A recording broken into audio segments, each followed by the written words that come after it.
Hello ಗೆಳೆಯರೇ, ನಾನಿವತ್ತು ಸಬ್ಬಕ್ಕಿ ದೋಸೆ ಹೇಗೆ ಮಾಡಬೇಕು ಅಂತ ಹೇಳ್ಕೊಡ್ತೀನಿ. ಇಷ್ಟು ಸಾಫ್ಟಾಗಿ ಬರುತ್ತೆ ನಾನು ಹೇಳ್ಕೊಡೋ ಮೆಥಡ್ ಫಾಲೋ ಮಾಡಿದ್ರೆ. ನೀವು ಬೇಕಾದ್ರೆ 1 ವರ್ಷದ ಮಗು ಕೂಡ ತಿನ್ನಿಸ್ಬೋದು. ನಾನು ನನ್ನ ಮಗನ ತಿನ್ನಿಸಿ ಟ್ರೈ ಮಾಡಿ ನೋಡಿ ಹೇಳ್ತಾ ಇದ್ದೀನಿ, ಅವನು ತುಂಬ ಇಷ್ಟಪಟ್ಟ. ಇದಕ್ಕೆ ನಾನು 2 ಕಪ್ ಅಕ್ಕಿ ಹಿಟ್ಟು, 1 ಕಪ್ ಅವಲಕ್ಕಿ, 1 ಕಪ್ ರವೆ, ಅರ್ಧ ಕಪ್ ಸಬ್ಬಕ್ಕಿ, ರುಚಿಗೆ ತಕ್ಕಷ್ಟು ಉಪ್ಪು ಹಾಕ್ಕೊಂಡು ಚೆನ್ನಾಗಿಲ್ಲಿ ಎಲ್ಲ ಮಿಕ್ಸ್ ಮಾಡ್ಕೊತಾ ಇದ್ದೀನಿ. ಮಿಕ್ಸ್ ಮಾಡಿಕೊಂಡು ಸ್ವಲ್ಪ ನೀರು ಹಾಕಿ ಇದನ್ನು ನೆನೆಯೋದಕ್ಕೆ ಬಿಟ್ಬಿಡ್ಬೇಕು. ಒಂದು 10 ನಿಮಿಷ ಈ ಥರ ಚೆನ್ನಾಗಿ ನೀರು ಹಾಕಿ ಎಲ್ಲದನ್ನು ಕಲಿಸ್ಬೇಕು. ಅವಲಕ್ಕಿ ಇಲ್ಲೇ ನೆಂದು ಬಿಡುತ್ತೆ, ಆಯಿತಾ. ಸಬ್ಬಕ್ಕಿ ಸ್ವಲ್ಪ ನೆನಿಬೇಕು ನೀರಲ್ಲಿ. ಆಮೇಲೆ 10 ನಿಮಿಷ ಆದಮೇಲೆ ಗಟ್ಟಿ ಆಗುತ್ತೆ.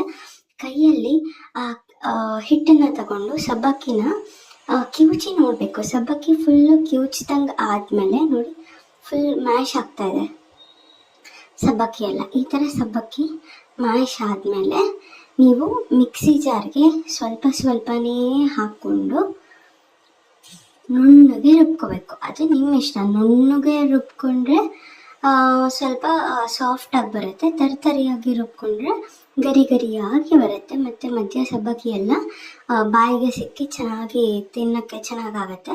ನೀವು ದಪ್ಪ ಸಬ್ಬಕ್ಕಿನ ಕೂಡ ಯೂಸ್ ಮಾಡ್ಬೋದು, ಆವಾಗ ಇನ್ನೂ ಕ್ರಿಸ್ಪಿಯಾಗಿ ಬರುತ್ತೆ. ಮತ್ತು ಬಾಯಿಗೆ ಸಿಕ್ಕಿದಾಗೆಲ್ಲ ಇನ್ನೂ ಸಖತ್ ಟೇಸ್ಟಿಯಾಗಿ ಫೀಲ್ ಆಗುತ್ತೆ ನಿಮಗೆ. ನಾನಿಲ್ಲಿ ಫುಲ್ಲು ಮೆತ್ತಗೆ ಅಂದರೆ ನುಣ್ಣಗೆ ರುಬ್ಕೊತಾ ಇದ್ದೀನಿ, ಯಾಕಂದರೆ ನಾನು ನನ್ನ ಮಗನಿಗೆ ತಿನ್ನಿಸ್ಬೇಕು. ಫುಲ್ ಈ ಥರ ನುಣ್ಣಗೆ ರುಬ್ಕೊಂಡು ನಾನು ದೋಸೆ ಹಂಚ್ ಮೇಲೆ ಅಂದರೆ ತೆಳ್ಳಗೆ ಹುಯ್ಕೋತೀನಿ ನೋಡಿ. ಬೇಕಾದ್ರೆ ನಿಮಗೆ ನೀರು ಸೇರಿಸ್ಕೋಬೋದು, ಇಷ್ಟು ಗಟ್ಟಿ ಬೇಡ ಅಂತಂದರೆ. ಇಲ್ಲಾಂದರೆ ಗಟ್ಟಿಯಾಗಿ ಕೂಡ ಮಾಡ್ಕೋಬೋದು.